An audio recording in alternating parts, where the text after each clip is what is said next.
Welcome to Liverpool, where the Labour Party is gathered for its first party conference in power in 14 years.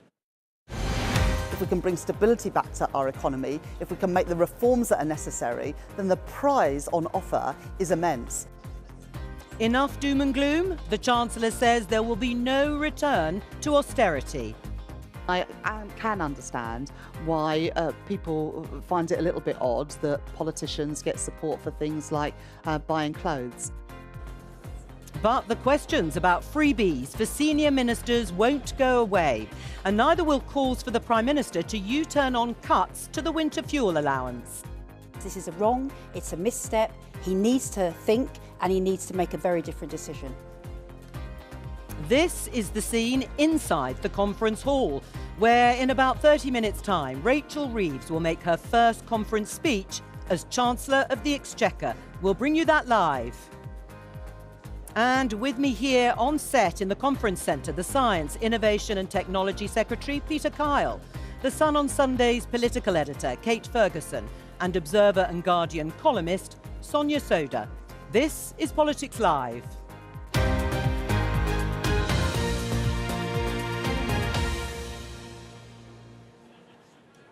Yes, welcome to Liverpool, where we're promised a change in tone to perhaps the rhetoric we've heard over the past few months from the new Labour government. It's going to be more upbeat. So my opening question to the panel, starting with Peter Kyle as a member of the Cabinet, is, has this Labour government been too gloomy up until now? No, we've been realistic. If you're going to take a country on a journey, you have to be very clear about the starting point.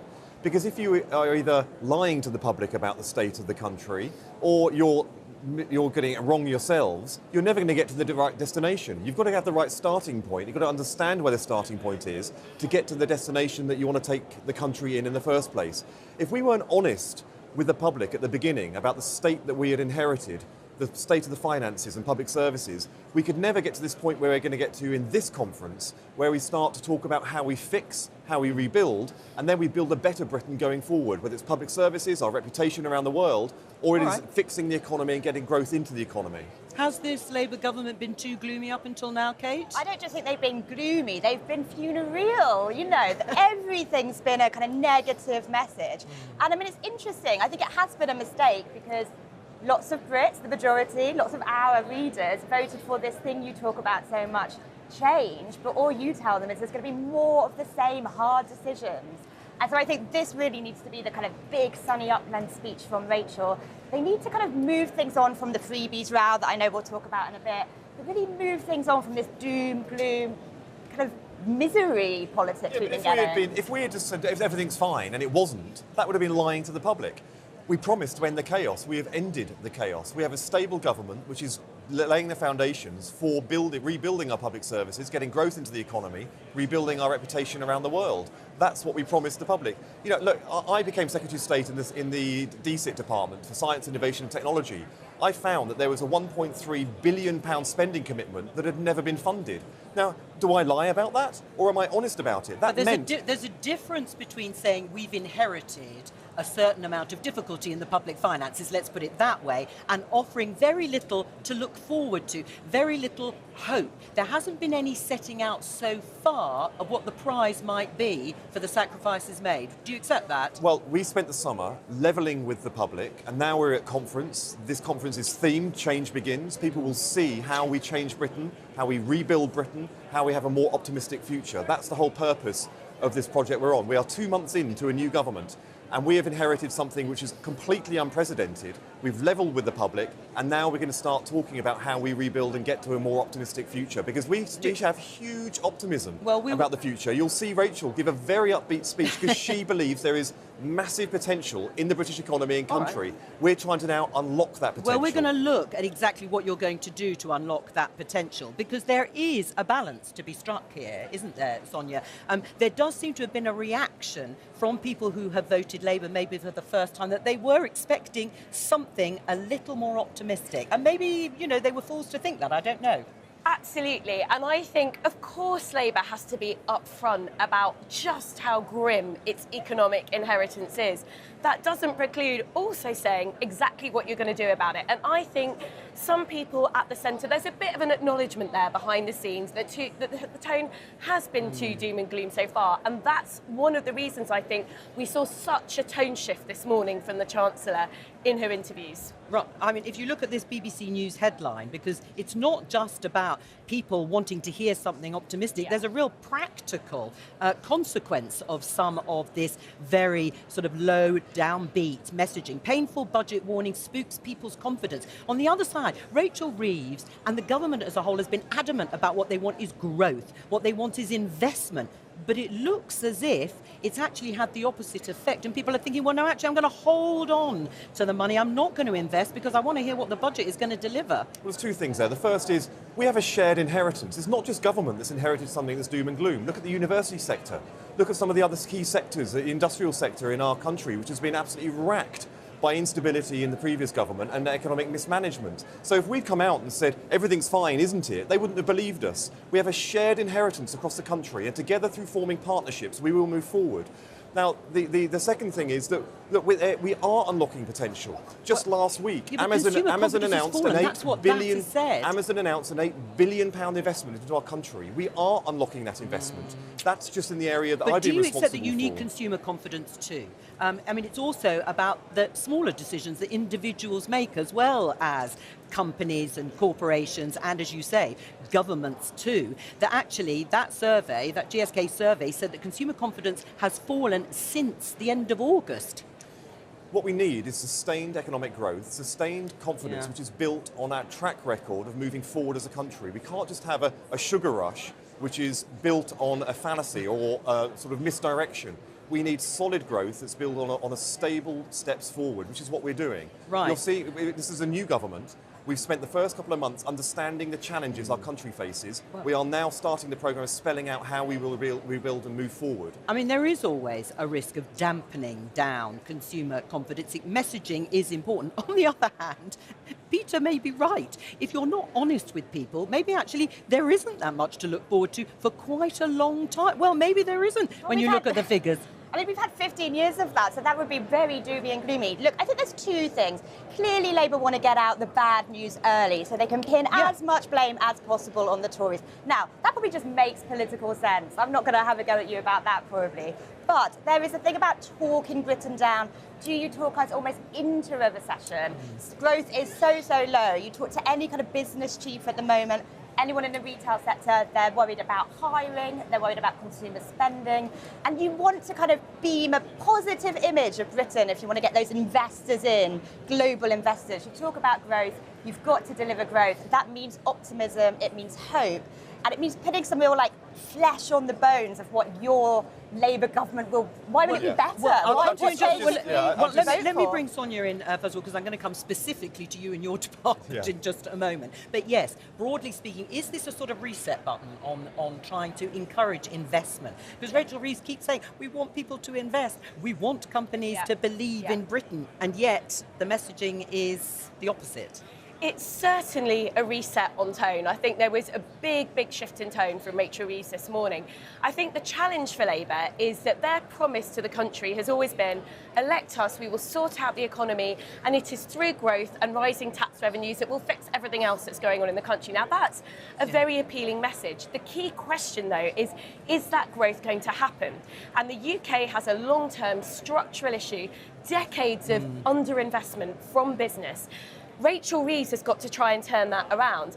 And it's certainly true that stability will do some of that work, but there are a lot of economists who think there needs to be more public money on the table, more public investment in order to leverage in that business investment. And we've got a Labour government who had a massive plan for green investment, which they took a step back from. So there are some economists who say, well, where is this growth? Where is this business investment going to come from? Well, and Peter, you can answer that directly, but you were name-checked by Rachel Reeves this morning in the broadcast round. You've got to be the one that finds the new innovations to make the savings, to actually make it more productive. Yeah, and we are absolutely hitting the ground running on that. But we already have the GB Energy. We already have the National Wealth Fund. Yeah, but that's been set up, but it's not going to deliver, is it? Well, I'm answering Sonia's point, which is about where is the public money going into to leverage the private investment. we think there'll be between £7 and £10 of private investment for every pound that's spent from public money with GB Energy.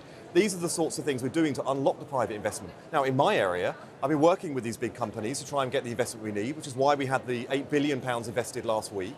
We are going to invest in the digital infrastructure of our country, and even Rachel Reeves mentioned data centres in her first speech as Chancellor.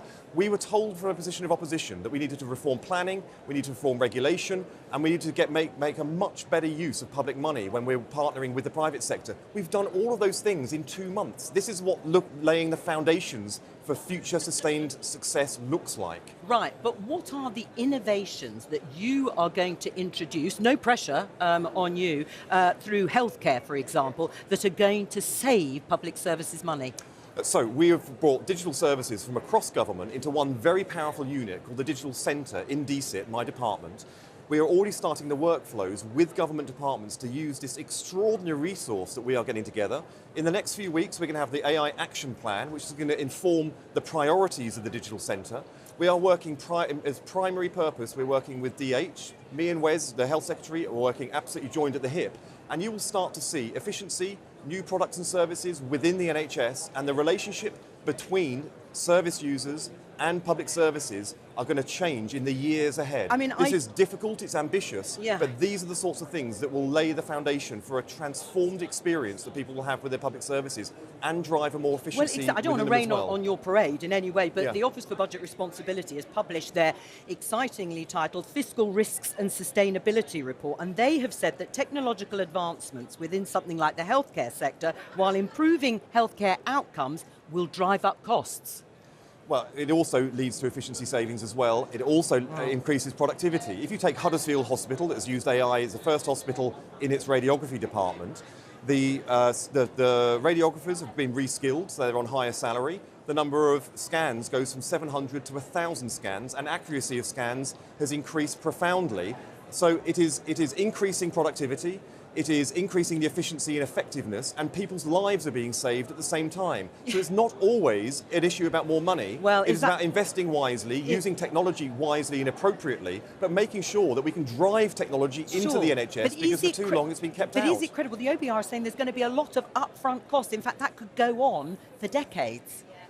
I think this is a really difficult challenge at the heart of what Labour's got to do, which is that there are some public services that probably need more money spent on them. I'm thinking public services like health, I'm thinking job centres, that in order to get the economy back to where it needs to be, we've got so many people who... Now this isn't the Labour government's fault. This is an economic inheritance from the previous government. But when you've got NHS waiting lists, which have been at record highs, and you've got so many people who are long-term sick and out of the workforce, it's very hard to see how you get that growth without, yes, we need more business investment, but we probably do need some upfront public investment in public services as well. Well, because Rachel Reeves has said there will be no return to austerity. What do you think she means by that exactly? It's difficult to know, because when you look at the last Conservative, government spending plans, there were public service cuts baked into their spending plans. And now those plans were taken as a baseline by the Labour government. So does she mean that actually she's going to rip that up and start again? Or does she mean there's not going to be further austerity laid on top of the austerity that previous Conservative chancellors had already planned in for the country over the next 5 years? What does it mean, no return to austerity? It was an ideological drive to reshape the state, to shrink the state, to withdraw services without actually being explicit that they wanted to reduce what the state actually delivered for people. They did it in a way that wreaked havoc, not just through health and education, but right through the economy as well. It completely damaged our ability to partner between different sectors and deliver increased services to the public.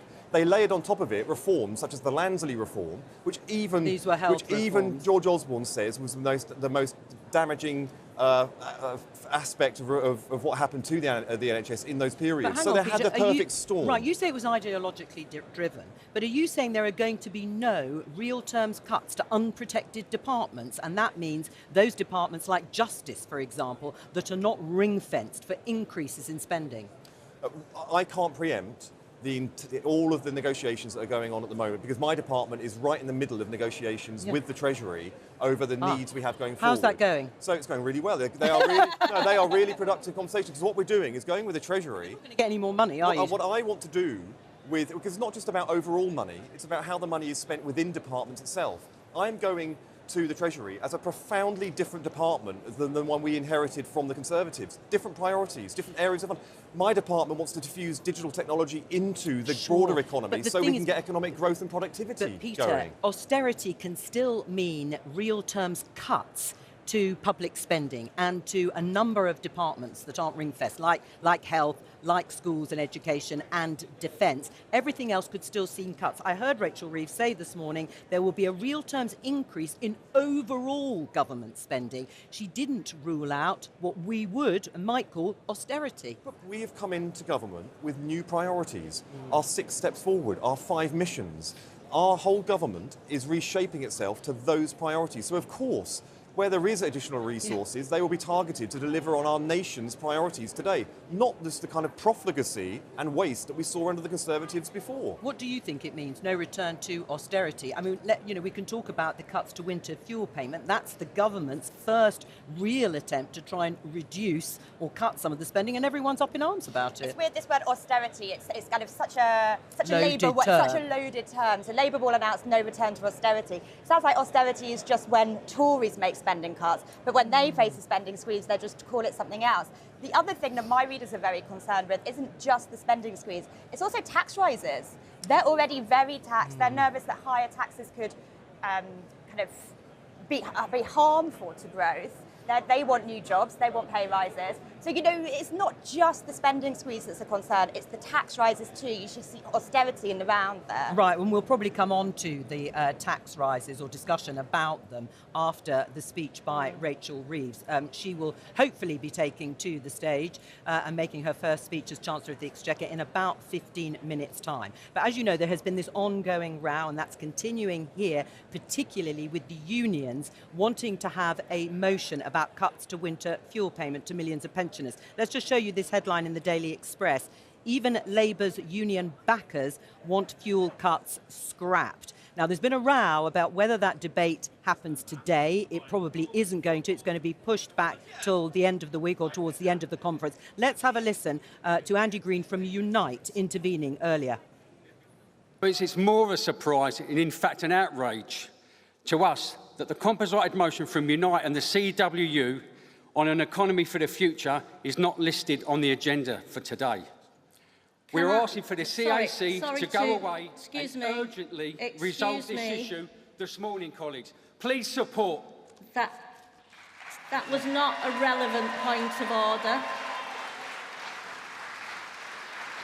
Have we any further questions of the report? And I'm asking for questions, not a speech. Well, Unite there being given short shrift in terms of trying to put that debate. They'd like a vote on it too here at conference, but it doesn't look as if it's going to happen today or even perhaps not tomorrow. Let's introduce Jess Barnard here from Labour's ruling national executive, the NEC. What do you think about what happened there earlier today, Unite's attempt to try and have that debate on cuts to winter fuel payments to pensioners?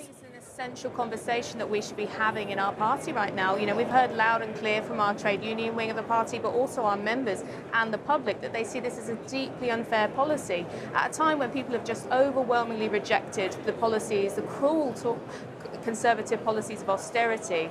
Now is not the time for people to be introducing tougher measures for people who are already struggling. And I think what we see is a vast level of inequality in this country. There's a huge amount of wealth in the hands of very few people, and people have rejected the Conservatives for that reason. They want Labour to provide an alternative and fairer policies for people in the country. Peter?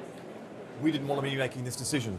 We have inherited something that has forced us to make difficult decisions, and we have to make the choice on behalf of a country that expects this government to get our finances back in shape as to where we will make efficiencies and where we will invest. We will be investing in the future of Britain. We will be investing in people who are living in poverty, because this government will be driven to get people out of poverty.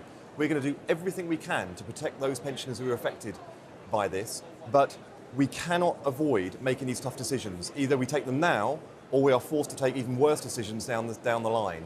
But you will see today a speech from Rachel, you will see the budget later next month, and you will see how this government is refocusing itself on tackling the big systemic challenges our country faces. We will not resile from fixing the problems, but we can only fix them if we don't resile from taking on those difficult decisions in the first place. This comes down to a question of who should carry this burden. I think for 15 years, maybe more, we've heard that the working class people, working families are the ones that have to shoulder the burden of the state of the country, of the state of the finances, of austerity. We are the ones that have experienced these cuts and been told, tighten your belts, keep working for lower pay. You know, where I'm from, I look out the window and we see people can't afford to live in houses where they're from. They can't afford to buy houses and have housing security. They can't get doctor's appointments. They can't get dentist appointments. It goes on and on and on. The very fabric of society has been damaged by austerity. The answer to austerity isn't yet more austerity. And I think it's really important we have to say this isn't like a neutral act. This will have an impact on the health service, you know, greater pressures on the health service as a result of taking this support away from older people. So I think we need to really reevaluate who is going to shoulder the burden, and it should be the richest in society. Every one of the groups you've just mentioned will benefit from the New Deal for Working People that we've announced, from the sectoral pay deals that we're doing. Every single one of them will be the first and most profound groups that will benefit from a growing economy. But we also have to see where we are forced to make those difficult decisions, we have to do it in a way that is sensitive.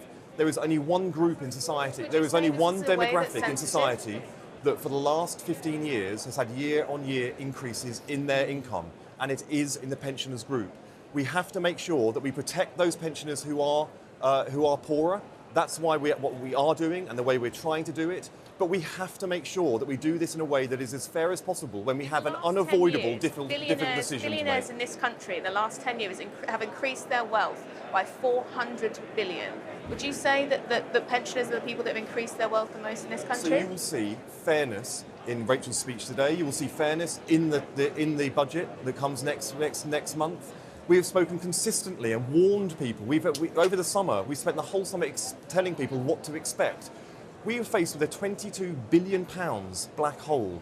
Some of that has to come from being more restrained in the way we spend money, reorientating the way the government spends money, and yes, we need to be fairer in the way we raise money too. Sonia, how damaging has this whole episode been in terms of announcing that there were going to be cuts to winter fuel payment for millions of pensioners, then the summer, a gap, if you like, where there was a sort of political vacuum, and now this ongoing story about donations to senior ministers, freebies, football tickets, pop concert tickets, clothing, and the list goes on.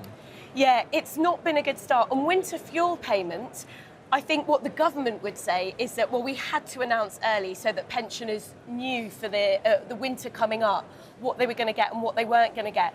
That is a real substantive reason to go early, but it has meant that story, and it came out of the blue for people, and people did not think it was going to happen. The stuff on donations and gifts, that is really problematic, because I think it shows a government that's not in control of the narrative.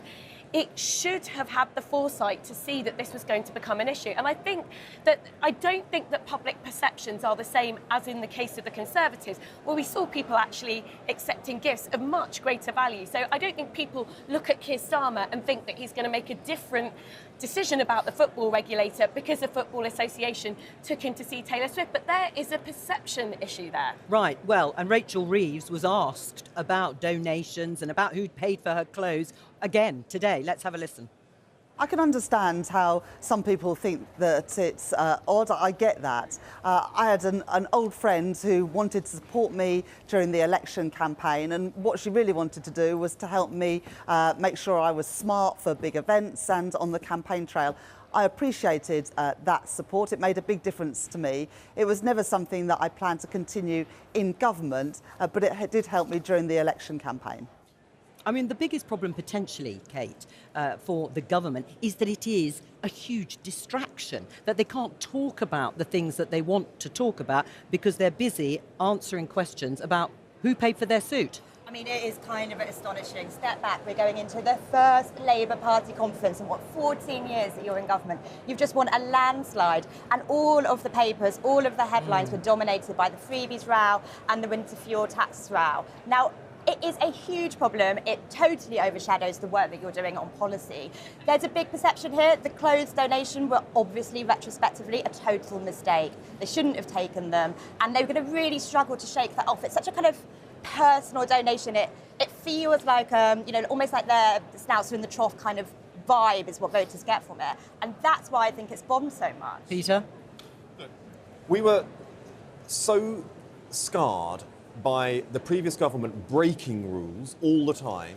I mean, Priti Patel broke the ministerial code and paid no price. Boris Johnson hiding who was paying for his wallpaper, breaking rule after rule. But what does this look like? No, the point is, nobody's saying that we've broken the rules. We were so focused on what the rules said that maybe we should have put more attention to actually what was happening within the rules, because we were striving to present ourselves as looking the part, yes, being for Keir being prime ministerial, doing whatever we could do to show that there was a party with dignity that represented the values of Britain, that when we had these opportunities in a very, very busy environment, we were just trying to do our best and to look our best. And yes, looking back, it was a mistake, but we never broke the rules because we were so drilled into our heads what the rules were. So we thought that, sticking by the rules is what people wanted of us. Now, of course, looking back, that's changed. And you've seen that Keir and Rachel and Angela have now clarified how they're going to, deal with these issues going forward. But, Do you think it was a mistake then for them to accept those donations to pay for clothes? I take your point, right. We would rather not be in a situation where we're talking about these things now. So clearly we could have changed our actions to avoid it. But,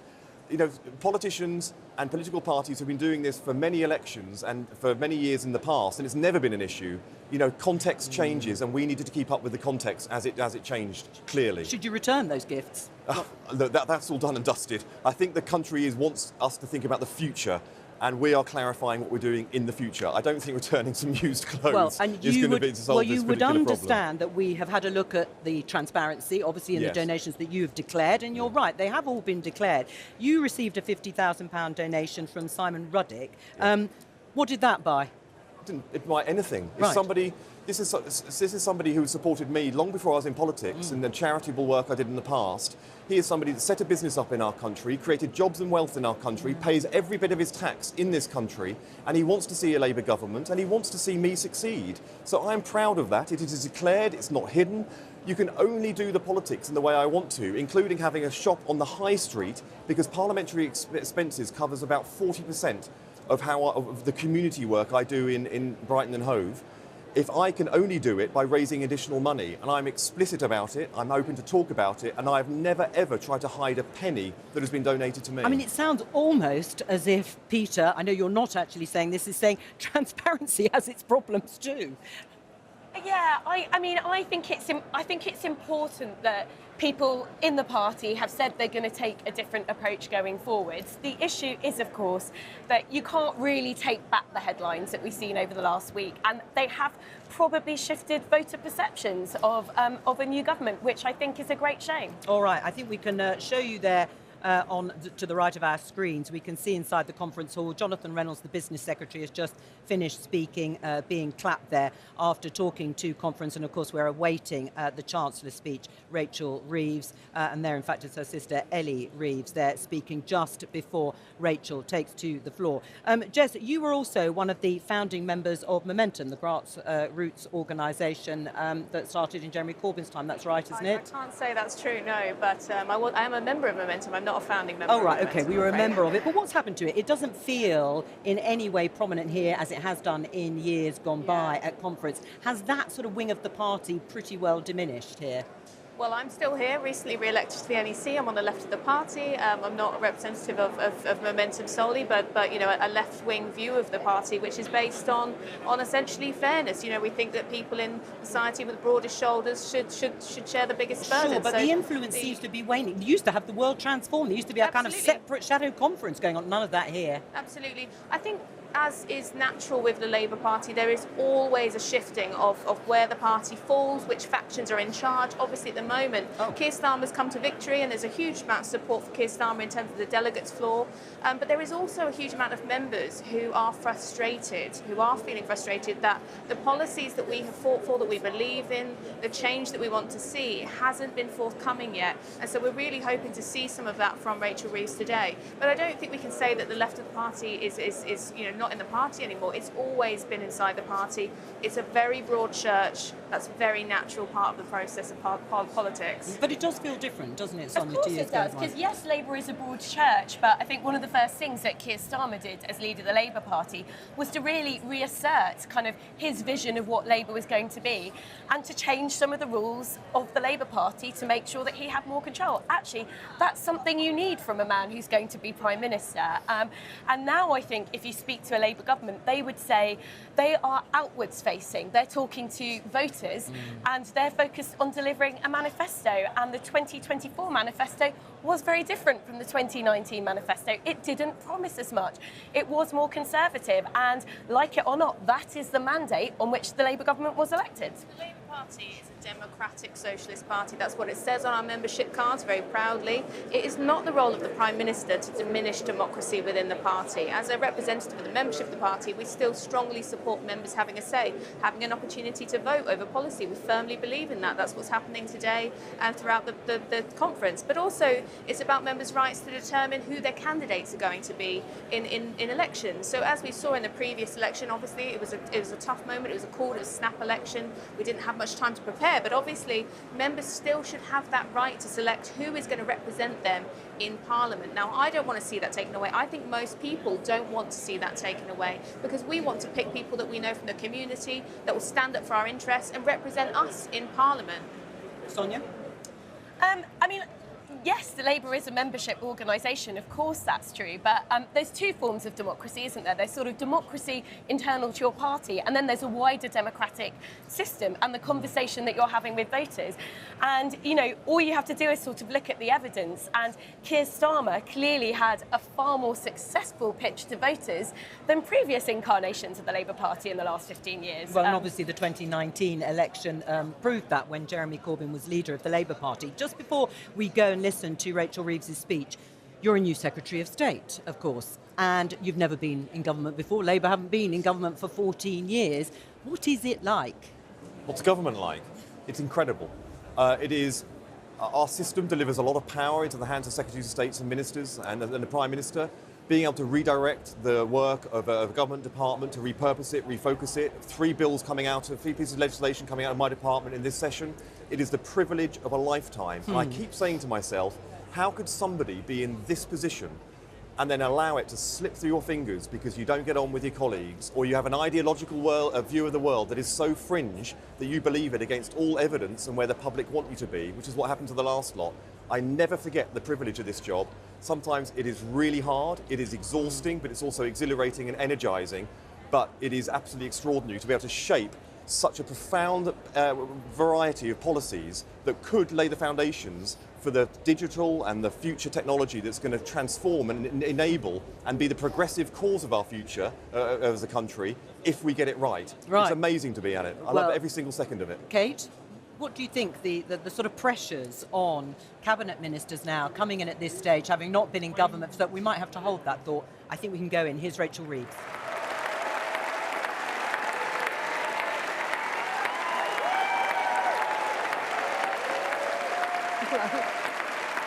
Thank you. Thank you. Conference, thank you. This time last year, I stood on this stage and I made a commitment. I promised that we would get Britain building again, repair our NHS, and power growth in every part of Britain. Today, after 14 wasted years, I stand here as your Chancellor of the Exchequer, ready to deliver on that commitment.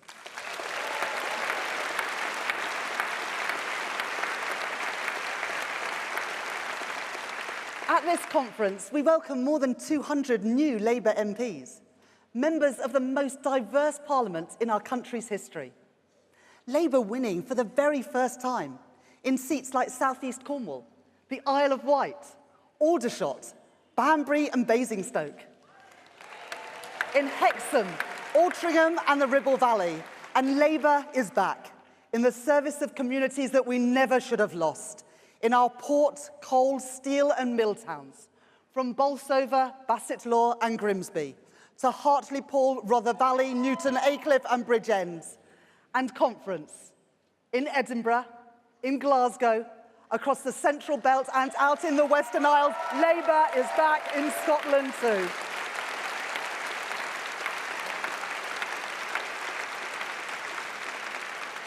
So let me pay tribute to the people in this hall who made that difference.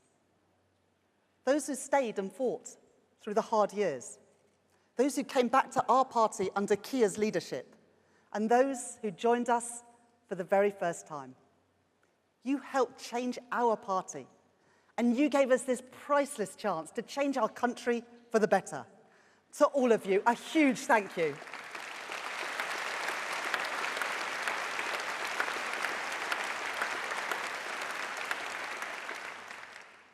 In this hall, 1 year ago, I stated my intention that the next time I addressed you, I would do so as the first female Chancellor of the Exchequer. Today, conference, you can consider that a promise fulfilled. 800 years the post of Chancellor of the Exchequer has existed. Everyone a man. On the 5th of July, we made history. Every woman watching this will know, no matter how high you climb, how hard you work, how qualified you are, there will always be moments when you are reminded. Some people still do not believe that a woman can get the job done. But millions of women in our party, in our trade unions, and in every walk of life beat back those doubts. I am here today because I worked hard, yes, but most of all, I'm here because of the efforts of those who went before me. Trailblazing women like Jenny Lee, Barbara Castle, and our friend and our inspiration, Harriet Harman.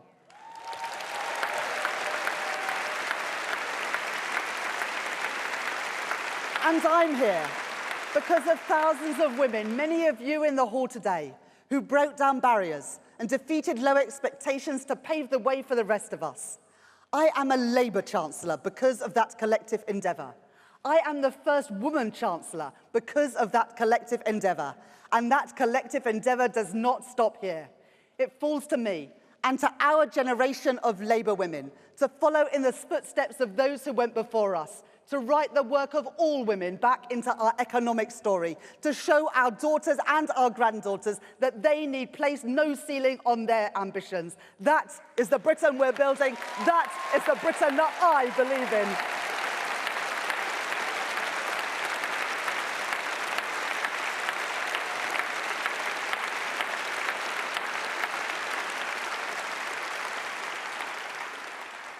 But conference, why is it that the British people put their trust in us for the first time in 5 general elections? It is because, thanks to Keir's leadership, we left no stone unturned to show that Labour is the party of economic responsibility and the party of working people. We were elected because, for the first time in almost 2 decades, people looked at us, looked at me, and decided that Labour could be trusted with their money. That is more than a political choice or a single line in any manifesto. It is about our values. Because we saw what happened 2 years ago when governments play fast and loose with the public finances. When the prices of food and housing and energy soar, it is working people with mortgages, rents and bills to pay who suffer the consequences. Well, I will not take that risk. I will repay the trust that people put in us. Trust is hard-earned, but it's easily squandered. Just ask the Conservatives. They paid the price for their incompetence, their dishonesty, and their rule-breaking.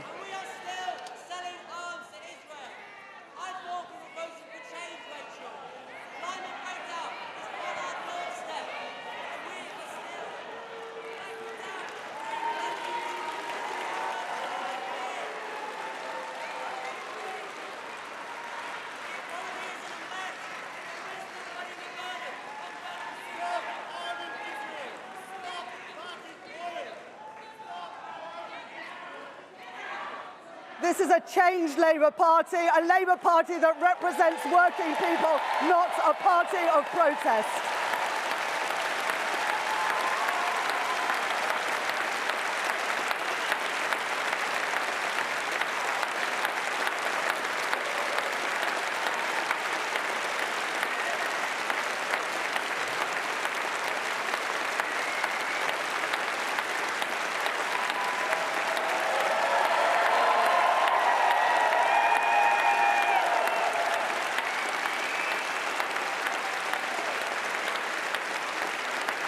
We're in government today because we changed our Labour Party and we now have the chance to change our country for the better. We've had years of protest, and we've had years of division and decline that left working people worse off. It wasn't for the Conservatives just the heaviest defeat in their party's history, but it was the heaviest defeat for any governing party in British history. And conference, I can tell you today that I am so proud that our Women's Parliamentary Labour Party is bigger than the entire Conservative Parliamentary Party.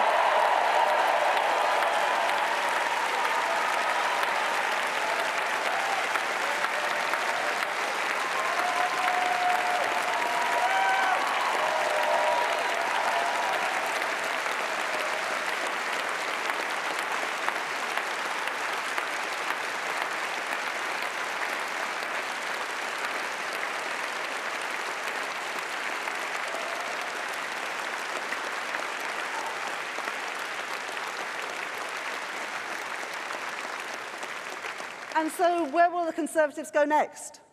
Well, what a clash of the titans their leadership contest has become. The former Home Secretary, who called the Rwanda scheme batshit, and is, of course, now pledging to bring it back. The former Immigration Minister, who found himself too right-wing to work with Suella Braverman. The moderate candidate, the former Security Minister, who says that he acts on his principles, previously demonstrated by backing Liz Truss to be Prime Minister. And then there's the former Business Secretary, who claims that she became working class at the age of 16. But conference, the Tories' failure was not just because they were incompetent or deluded, not just because they put party before country. Of course, both of those are true. It is because they do not understand the world as it is today.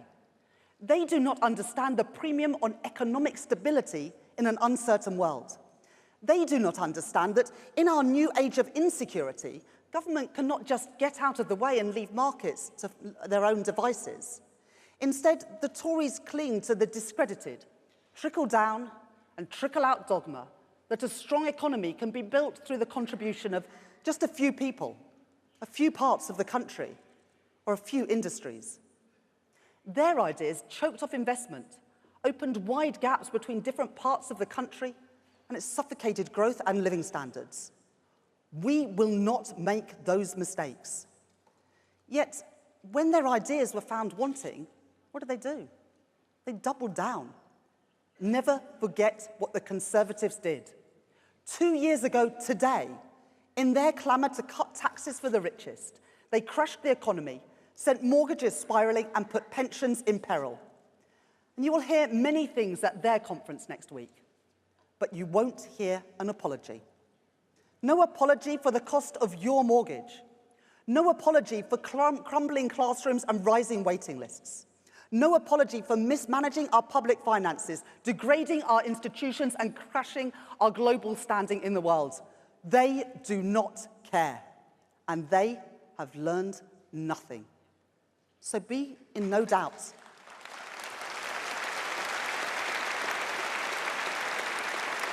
Be in no doubt. Given the chance, they will try and do it all over again. Only we, only the Labour Party can stop them. So we must have no complacency, a relentless focus on the priorities of the British people, and iron discipline. We cannot give them that chance. So let's resolve together today that we will not give them that chance.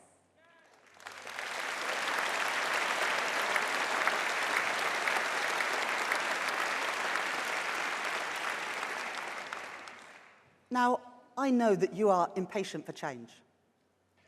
I am too. But conference, because of that legacy left by the Conservatives, the road ahead is steeper and harder than we expected. You don't need to take my word for it. Figures released only on Friday showed another month of record borrowing. Debt at 100% of GDP. That is the inheritance that they left in black and white. In my first weeks at the Treasury, the true extent of the Tories' irresponsibility was revealed to me. £22 billion of spending plans this year that the previous government did not disclose, which they had no plan to pay for, and which they had covered up from Parliament and from the British people. Departments had been allocated money that they were spending, but which did not exist. The money was not there. A £22 billion black hole, which, if not tackled now, will pose risks for years to come. That included more than £6 billion overspend on the asylum system, including their failed Rwanda policy. Almost £3 billion on rail projects. The nation's reserve, intended for genuine emergencies, set to be spent 3 times over, only 3 months into the financial year. They were reckless, they were irresponsible, and they acted in that way, not because they believed it was right for our country, but because they believed it might rescue their party from defeat. They promised solutions that they knew could never be paid for, roads that would never be built, public transport that would never arrive, and hospitals that would never treat a single patient. They showed no regard for ordinary working people, and they did not care about the consequences. It was made clear to me that failure to act swiftly could undermine the UK's fiscal position, with implications for public debt, mortgages, and prices. And so I took action to make the in-year savings necessary. We are reviewing plans for new hospitals promised by the Conservatives but which they did not budget for. We cancelled road and rail projects promised by the Conservatives but which they did not budget for. And I made the choice to means test the winter fuel payment so that it is only targeted at those most in need. I know that not everyone in this hall or in the country will agree with every decision that I make. But I will not duck those decisions. Not for political expediency, not for personal advantage. Faced with that £22 billion black hole that the Conservatives left this year, and with a triple lock ensuring that the state pension will rise by an estimated £1,700 over the course of this Parliament, I judged it the right decision in the circumstances that we inherited.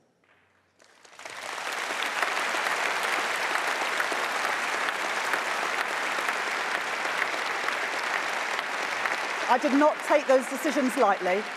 I will never take the responsibilities of this office lightly.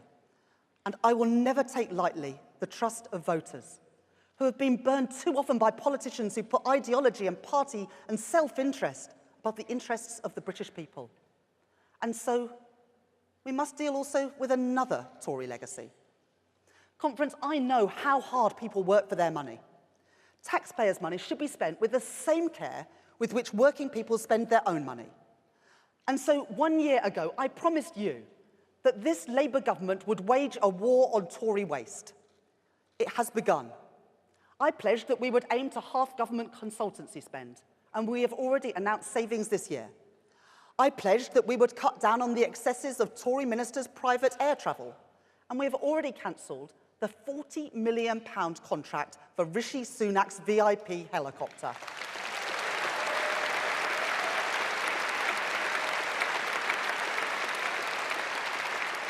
And I pledged that we would act on the carnival of waste and fraud that took place during the COVID pandemic.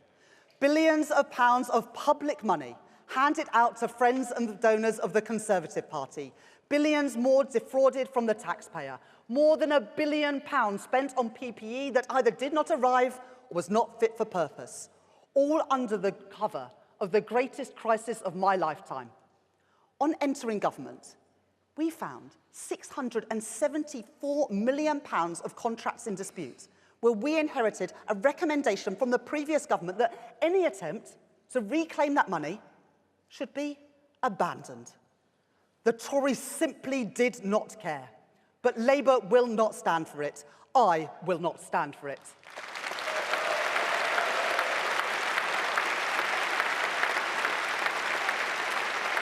So, as I promised, we are appointing a COVID corruption commissioner.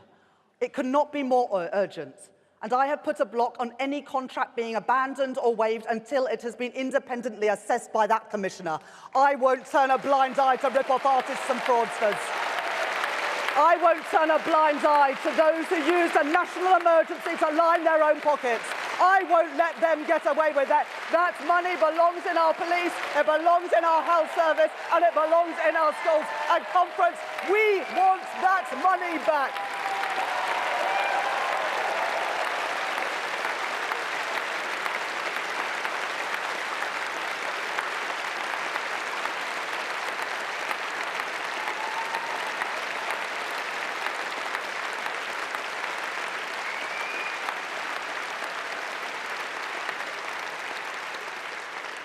Next month, I will deliver the first budget of this Labour government, the first Labour budget in 14 years.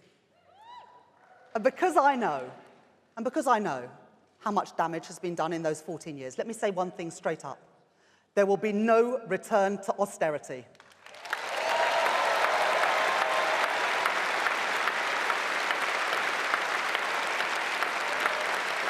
Conservative austerity was a destructive choice for our public services and for investment and growth too. Yes, we must deal with the Tory legacy, and that means tough decisions. But I won't let that dim our ambition for Britain. So it will be a budget with real ambition, a budget to fix the foundations, a budget to deliver the change that we promised, a budget to rebuild Britain. And my budget will keep our manifesto commitments. Every choice we make will be within a framework of economic and fiscal stability. You'd expect nothing less. We said we would not increase taxes on working people, which is why we will not increase the basic, higher or additional rates of income tax, national insurance or VAT. And we will cap corporation tax at its current level for the duration of this Parliament. Conference, as promised, we will extend the energy profits levy on oil and gas producers to invest in homegrown energy here in Britain. We will end the non-dom tax loopholes, and we will crack down on tax avoidance and tax evasion. That is the difference that a Labour government will make.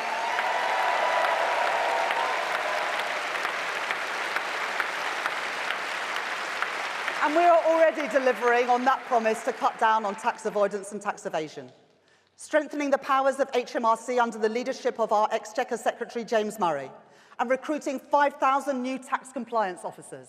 Because this government will not sit back and indulge the minority who avoid paying the taxes that they owe.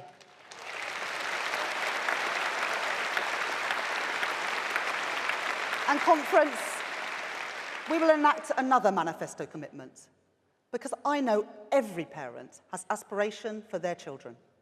And I know the strain that our state schools have been under. This government will introduce VAT on private school fees to invest in our state schools.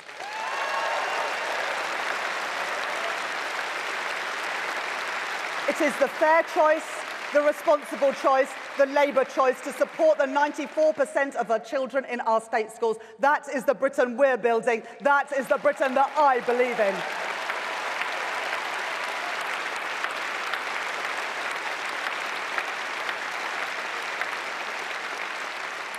This budget will be a budget for economic growth. It will be a budget for investment. Because today we find ourselves at the very bottom of the G7 league table for economy-wide investment as a share of our GDP. And we must change that. Conference, I believe in a better Britain. A Britain of opportunity, fairness, and enterprise. I know that country has sometimes felt far off in recent years, as our growth, our productivity, and family finances fall behind. But it doesn't have to be that way. The British capacity for inventiveness, enterprise, and old-fashioned hard work has not gone away. So believe me when I say, my optimism for Britain burns brighter than ever. My ambition knows no limits, because I can see the prize on offer if we make the right choices now. Stability is the crucial foundation on which all of our ambitions will be built, the essential precondition for business to invest with confidence and for families to plan for the future. The Liz Truss experiment showed us that any plan for growth without stability leads to ruin. So we will make the choices necessary to secure our public finances and fix the foundations for lasting growth. Stability paired with reform will forge the conditions for businesses to invest and for consumers to spend with confidence. Growth is the challenge, and investment is the solution. Investment in new industries, new technologies, and new infrastructure. Let me put what we are doing into some perspective. If the UK economy had grown at just the average rate of other OECD economies under the Tories, our economy would be £140 billion larger today. That would have provided an extra £58 billion to invest in our public services without raising a single tax rate by a single penny. Revenue to invest in our schools, our hospitals, our police, and all our public services. And that's not the limit of my ambitions, because with growth, we will create jobs that pay enough to raise a family on, for you and your children.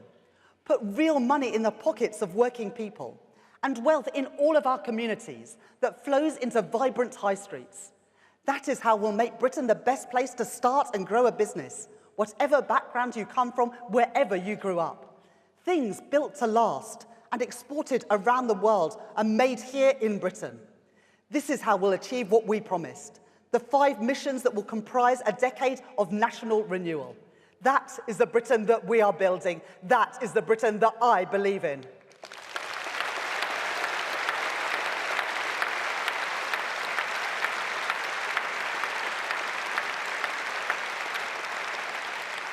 During the election campaign, I visited businesses all over Britain, from historic brands seizing the opportunities of the future, to innovative startups at the cutting edge, to high street businesses breathing new life into their communities. Our world-leading universities, creative industries, life sciences, tech companies, and professional services. I see immense potential wherever I go. But for every success story, there is potential held back. Entrepreneurs struggling to access finance. High street businesses punished by our outdated system of business rates. Builders frustrated by a planning system which hands power to the blockers. Exporters tied up in red tape by a failed Brexit deal. Too many people out of work through chronic illness waiting for treatment, or without the skills, training and security that they need to build their potential. And a welfare state that does not always incentivise work. Brilliant young people shut out of the opportunities that they deserve, and whole industries held back without a real strategy for their future. So we must learn the lessons of the Tories' failure. We must build growth in a changed world. In this age of insecurity, growth requires stability, but not stability alone. It requires active government, and it requires the contribution of people in every part of Britain, not just a few. Where there are vested interests, outdated practices, or institutional barriers obstructing productive investment, we will confront them head on. Where active government is called for, this government will act. And conference, it is time that the Treasury moved on from just counting the costs of investment to recognising the benefits too. So we are calling time on the ideas of the past, calling time on the days when government stood back, left crucial sectors to fend for themselves and turned a blind eye to where things are made and who makes them. The era of trickle-down, trickle-out economics is over. And so I can announce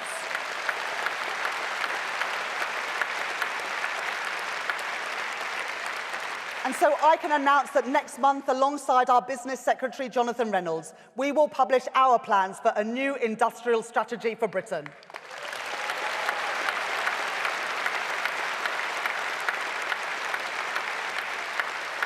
A strategy for driving and shaping long-term growth in our manufacturing and service sectors.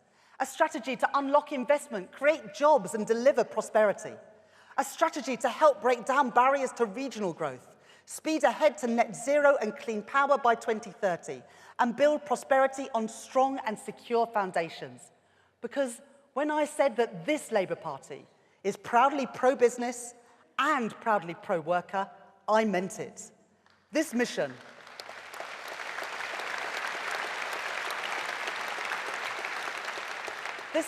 for investment, for growth, for jobs, is why in a few weeks' time, this government will be hosting a major international investment summit, bringing together hundreds of business leaders to send a simple message, that after years of instability and uncertainty, Britain is open for business once again.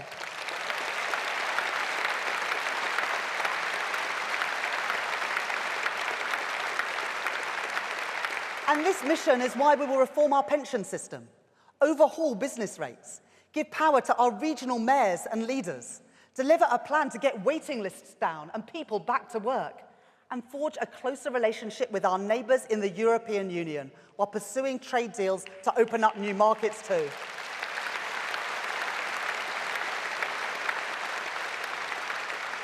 It's why we launched a new National Wealth Fund to invest in new and growing industries right across Britain. And it is why Angela Rayner and I have wasted no time in ripping out the blockages in our planning system so we can get Britain building again.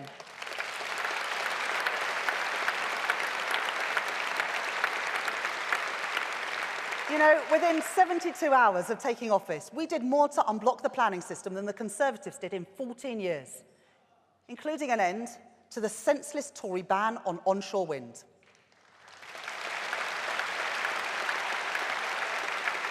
And conference, we won't stop there.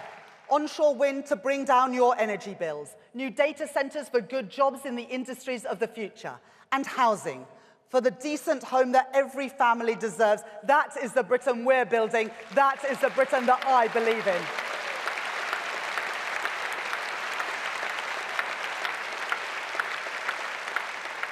If you want to start or grow a business, if you want to export overseas, if you want to build in Britain but fear local opposition and delay, if you have felt the quiet desperation of jobs, opportunity and investment slipping away, then be assured, your ambitions, your hopes, your future will not be held back any longer.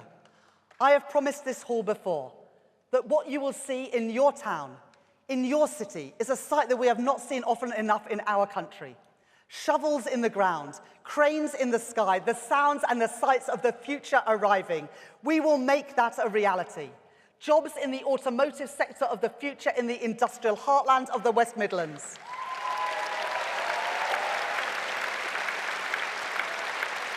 Jobs in life sciences across the Northwest, clean technology across South Yorkshire, a thriving gaming industry in Dundee, and jobs in carbon capture and storage on Teesside, Humberside, and right here on Merseyside too.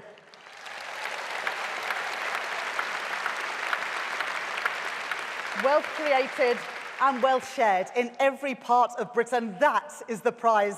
That is the Britain we're building. That is the Britain that I believe in.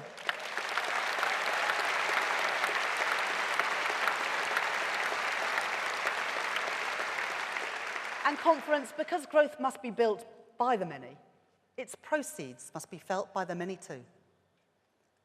And because of the indignity and insecurity that stems from the broken link between hard work and fair reward, we will deliver on another promise, a new deal for working people, with a ban on exploitative zero-hour contracts, an end to fire and rehire, and a minimum wage which takes into account the real cost of living, so that last we will have a genuine living wage in our country.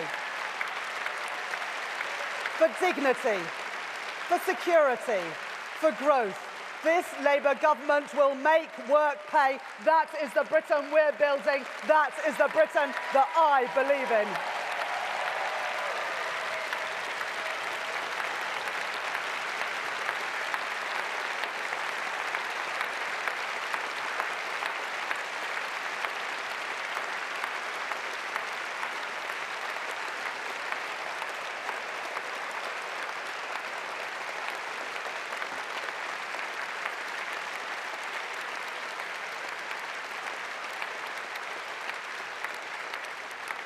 Within weeks of entering office, we faced another choice. We could accept the independent pay review body's recommendations and give public sector workers their first above-inflation pay rise in 14 years. Or we could allow further industrial disruption to wreak havoc on our public services. Patients having hospital appointments cancelled. Parents unable to send their children to school. Key workers, the men and the women who kept us safe during the pandemic, forced to pay the price for a crisis that they did not create. The Conservatives gave no guidance to the pay review bodies on affordability, nor did they budget for the recommendations they offered. And the Conservatives will deny that this was a choice that had to be made at all. They will claim that it was a viable strategy to let industrial action continue, to let a crisis in recruitment and retention spiral, and let public services deteriorate yet further. That was not a choice I was willing to make, and it was not a choice that was in the national interest either. So I am proud to stand here as the first Chancellor in 14 years to have delivered a meaningful, real pay rise to millions of public sector workers. We made that choice. We made that choice not just because public sector workers needed a pay rise, but because it was the right choice for parents, patients, and for the British public, the right choice for recruitment and retention, and it was the right choice for our country. If the Conservative Party, they want to fight about this, if they want to argue that we should have ignored those pay review bodies, that public sector workers should fall further behind the cost of living, that ordinary families should pay the price of industrial action, if the Conservative Party want to fight about who can be trusted to make the right choices for our public services and those who use them, then I say, bring it on.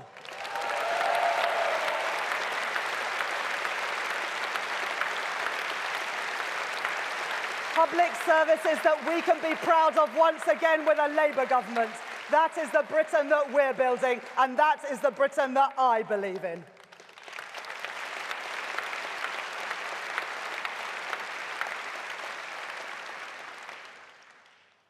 Let me tell you where I'm coming from. My mum and dad were primary school teachers, and I'm really proud of that. My mum was a special needs teacher at my school, and my dad was a head teacher at a different local primary. I know how hard my mum and dad worked, how dedicated they were, the long hours they put in, my sister Ellie and me playing in our dad's office whilst he worked late. And they had to do that in the face of a Conservative government that in its every action showed that it didn't care much about kids in schools like theirs, ordinary comprehensive schools like the one that I went to, and the kids that I grew up with. My mum and dad lived their values, and they taught me the value of public service, of hard work, of giving something back to your community. I joined this party because of 3 words spoken in a conference hall in Blackpool 28 years ago. Education, education, education.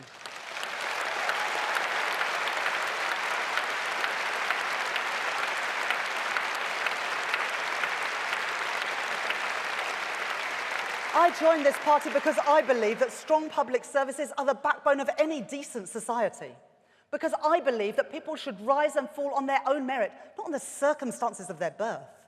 And because I believe that we do not have to choose between a fair society and a strong economy. I don't want kids to succeed against all odds. I want them to succeed because they deserve it, because the odds aren't stacked against them.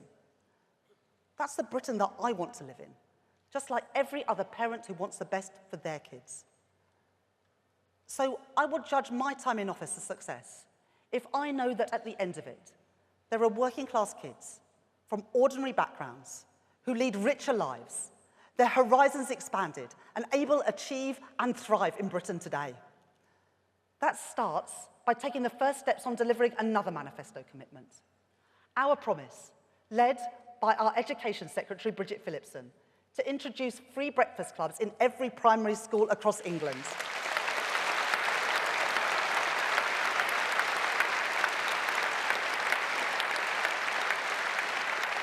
Today, I can announce that that will start in hundreds of schools for primary school-aged pupils from this April ahead of the national rollout. An investment in our young people, an investment in reducing child poverty, an investment in our economy. and an investment, so that in years to come, we can proudly say that we left behind a Britain where the next generation has a chance to do better than those who came before it. Conference, that is the Britain that we're building. That is the Britain that I believe in.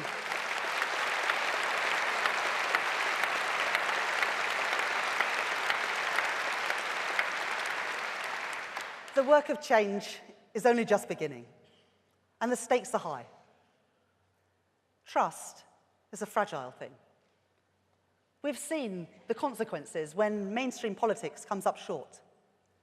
It falls to us to show that politics can be a force for positive change, not through words, but through action, through progress towards that Britain of opportunity, fairness, and enterprise.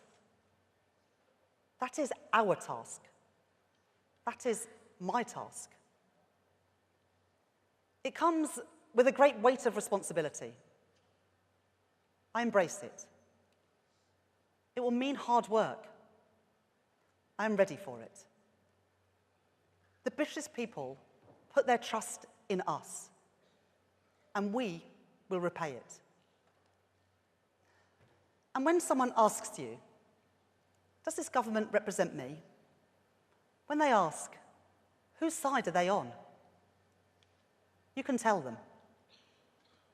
When you work hard, Labour will make sure you get your fair reward. When barriers obstruct opportunity and investment is constricted, Labour will tear down those barriers. When working people have paid the price for the Tory chaos whilst waste spirals and taxes are avoided, Labour will act. And when the national interest demands hard choices, Labour will not duck them. We will make fair choices for decent public services and the people who rely on them, for investment and opportunity in every part of Britain, for an end to the naysaying, the division, the defeatism, an end to the low investment that feeds decline, and an end to the easy answers, the empty promises and the Tory stagnation. Conference, you can tell them that we stand, that we will always stand with working people.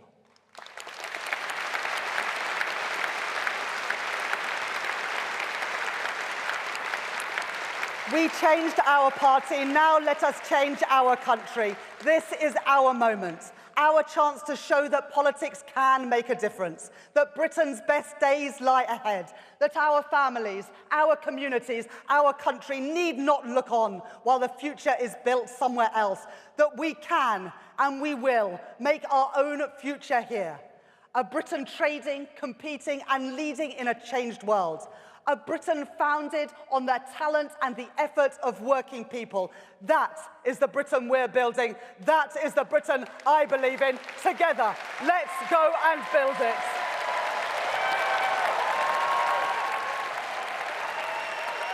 A rapturous reception there for Rachel Reeves, being cheered on by the conference hall, the first female Chancellor of the Exchequer, and a celebratory tone at the beginning of her speech. And why not?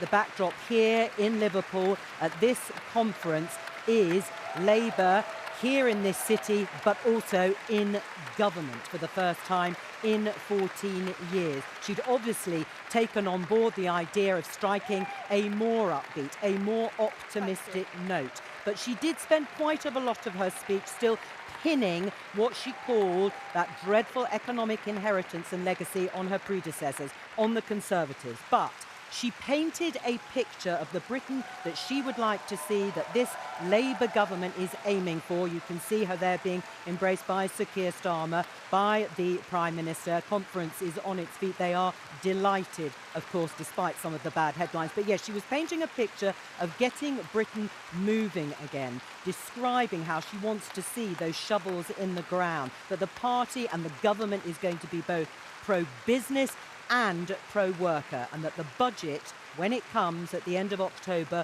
will be ambitious, and it will be ambitious on all sorts of fronts.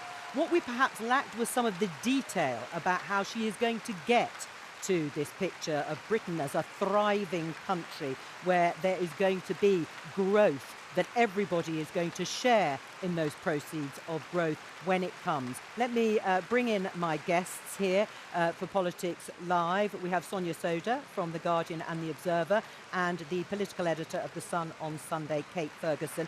Sonia, what did you make of the speech? Well, I thought she painted a really compelling vision of the sort of Britain that she wants to see, you know, a Britain that's building again, where there's all this massive investment, where, you know, infrastructure is up and running. So it's very positive. The question is, and I guess this was always going to be the issue with the speech at conference, is there wasn't that much that's new in it. And in some ways you expect that, because she's got two big events we've now learned next month. We've got the budget, which we always knew about, and also she's going to be publishing an industrial strategy alongside it at some point next month. So I expect that that's where some of the details are going to come. But I think if you're looking at this speech as an economic analyst, you've still got some of the same questions. There are some really important measures in Labour's programme. So, for example, in reform of the planning system, workers' rights, both of those can boost growth, and they've got the potential to boost growth, the stability that she was talking about. But you've still got to come back to the same question, which is it enough to get the level of growth that she wants to see, that the country really needs? We've got very low levels of business investment in this country. We've had that for decades. She referenced that in her speech. A lot of people would say, well, actually, the government needs to invest a little bit more up front in order to draw in that business investment. Stability, planning reform isn't enough by itself. So that's the big question facing Labour. Right, and one of the things she actually lent into, to use the jargon, was actually the agreements that they made. The pay review bodies made recommendations for significant rises in public sector pay. And then, while she was speaking, we received the news, we can probably show you this tweet from your colleague Harry Cole, which is that nurses have rejected the government's pay award of a 5.5% rise. Announcement by the Royal College of Nursing. I mean, talk about bad timing. It's a kick. It's a purposeful kick in the teeth to drop that right when she's making her first conference speech. It's a kind of big FU, I won't swear on telly, no, please to the don't. Chancellor, really. I mean, I thought it was interesting. She went up there. It was the first time we'd heard Rachel make a virtue of these quite controversial pay awards. I think the junior doctors got, was it 22% over 2 years? Meanwhile, they're cutting winter fuel pension payments for pensioners. Hugely controversial decision. She's up there defending it, and one of the unions, the RCN, yeah, they're not affiliated to Labour, but they've got a lot of members and they're a trade union, and here they are saying, we don't even want your deal, raising the spectre of more strikes. So I think it's not great timing for Rachel, certainly. Well, I mean, and she said that she was proud of the choice of making those pay deals, and it has ended certain number of strikes, but clearly not necessarily, for sure, all of them. Do you think they've been too hasty in making those sorts of deals with some of the public sector workers? She said that public sector workers deserve a pay rise. I don't think so. I think when you look at what's happened to public sector pay, if you look at independent analysis of that over the last 15 years, it has fallen behind private sector pay growth. And there are massive recruitment and retention issues, both in the health workforce, in schools. We've got a real shortage of teachers. So this idea that you can just keep hammering teachers, nurses, doctors on pay, and there aren't consequences for the services that we use in our everyday lives. You know, she was right. The government had to do something. And actually, I mean, she's got a new headache, which is that the RCN have now rejected this pay deal, and Labour could potentially face a prospect of nursing strikes. I mean, yes, go on, Kate. I just wanted to come in there, because if you're going to give the junior doctors 22% over 2 years, don't be surprised when the nurses come out and reject the pay deal for 5.5%. The danger here is that you are opening the floodgates to wage rises that she's telling us she can't really afford if you believe what she says the state of the books are. So that's the danger. It's still striking that Rachel Reeves and every cabinet minister, unsurprisingly, wants to remind everyone here and everyone out in the country that we're in the mess that they describe of the public finances because of what the Conservatives did, what the last few Conservative governments actually did during the pandemic, post the pandemic, and she says she wants that money back, the money that was wasted on a number of COVID contracts. Do you think that will strike a chord with people here? Here, oh gosh, well, I mean, I was going to say, look, I liked some of the rhetoric in the speech, this thing about shovels in the ground, cranes in the sky, channeling a bit of that white heat of technology. Harold Wilson. Wilson. But look, yes, there was more jam in this speech, but Where's the detail? Right, the only thing she really announced in this speech is a COVID commissioner, as you're alluding to. Yes. So the only thing she's announced is a bureaucrat, really. It's not really the detail that I think we want to see in the Chancellor's first big speech. Will this... I mean, look, people are angry about the levels of COVID fraud. Do people believe the government is going to be able to claw it back? I reckon they just don't believe it. Right, well, there are questions that we can put to Darren Jones, who has rushed from the hall and sneaked in beside you. Sorry. When you've got over your fright, he is the Chief Secretary to the Treasury. No, you're very welcome. Nice to see you. Darren, we've just been chewing over the speech, of course. One of the things I want to pick up with you is Rachel Reeves categorically saying there will be no return to austerity. What does that mean? Well, we all know what austerity is because George Osborne and David Cameron brought this ideological approach to indiscriminate cuts across the public sector with no real vision for the role of our state in the country in the future. And that came out in the wash as meaning raids on the capital budgets, no investment in infrastructure or public services over many, many years. And that's why we now in government have to fix the foundations that they left broken. All right, well, that's your understanding, and obviously Rachel Reeves' understanding of austerity. She said public spending will rise under this government. Will it rise in all government departments? Well, you have to wait for the budget for all of the detail because I've got to do the negotiations next week. But you will know that different departments get different settlements depending on areas of reform, priorities for government. But overall, public spending will rise, as the Chancellor said. Right, overall. But there will be cuts in some departments. Well, I actually can't tell you the detail because I've got to do the negotiations next week. But what we will be doing is resetting the public budgets that we've inherited from the Tories, where they had these unfunded spending commitments in all departments. And we're resetting that baseline and then delivering on our priorities for the future. But if there are cuts to unprotected departments, and I understand why you can't say categorically, but it looks as if there will be some cuts to some departments, like justice, for example. Do you accept that will feel like austerity? Well, just on justice, I mean, we know the problems we've got in our prison system. We don't have enough places for prisoners. I mean, that's an area we are going to have to fund and finance because we've got to fix that public service. So there will be areas where we're going to have to put money behind reform to fix those foundations. But this is not a government. So what will you cut? But this is not a government that wants to ideologically just shrink the size of the state. Let's put ideology to one side, but appropriately, what will you cut? Well, as I said, I've got 2 weeks when I get back from Liverpool to go through with every Secretary of State to decide who and which how we're departments going get the to cuts. carve up the pie for everybody. But overall, public spending will rise between now and in future years. We'll be investing in fixing the foundations, and we're going to be resetting the budgets that we've inherited. I understand that, but it will feel like austerity, won't it, in those departments who do experience cuts at the end of your 2 weeks negotiations? That's what it will feel like. No, because it's actually driven by a proper understanding of the important role that the state and public services play in our economy. George Osborne, when he came in 2010, said to the Permanent Secretary at the Treasury, when I arrive in week 1, I just want a list of cuts. I don't mind where they come from, I just want a list of cuts. And year after year, there was this blind ideology that drove this austerity agenda. You do not get that from this Labour government. Well, Rachel Reeves has said again, the road ahead is steeper and tougher and harder because of what we have experienced in previous Conservative governments. So those difficult decisions that she's talking about in 3 areas, on tax, on spending and on welfare at the budget next month. So should we brace ourselves for tax rises, cuts in some government departments and more cuts to welfare? So the short answer is you have to wait for the budget, but I'll flesh out each of them a bit for you, because I can tell you were disappointed with my answer.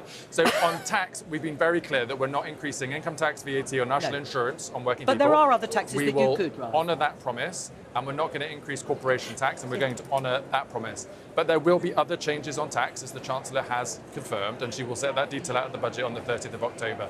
Spending we've just talked about, and we'll set that out in the spending review. And on welfare, we now have 1 in 5 people who are basically sick, needing access to the health service before they go back to work. We're going to fix that with our Get Back to Work plan.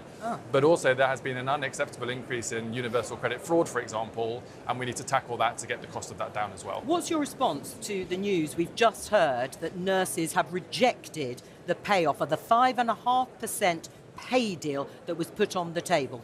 We've said to all public sector workers that, and they have said themselves when they've been striking, their frustration with the last government wasn't just about pay. Although this is with this government. Well, we've just arrived and we've just implemented the pay review body recommendations. But I'll just finish saying, it was about working conditions. It was about investment in their places of work. It was about investment in their public services so they can deliver the jobs they came into public service to deliver. And we are a government that is committed to reforming those public services to deliver for them and for their patients. Will you increase the pay deal on offer for nurses?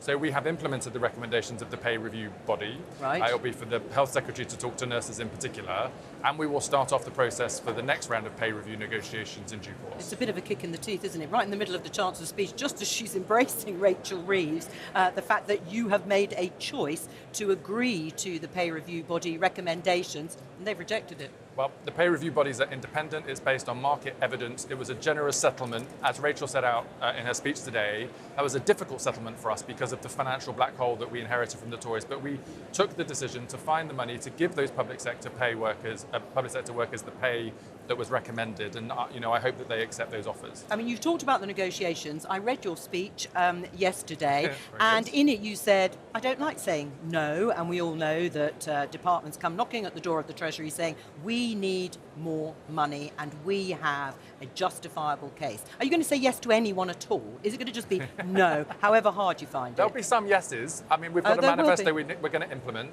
We're going to set out our priorities for the country, and of course we're going to put the resources behind that.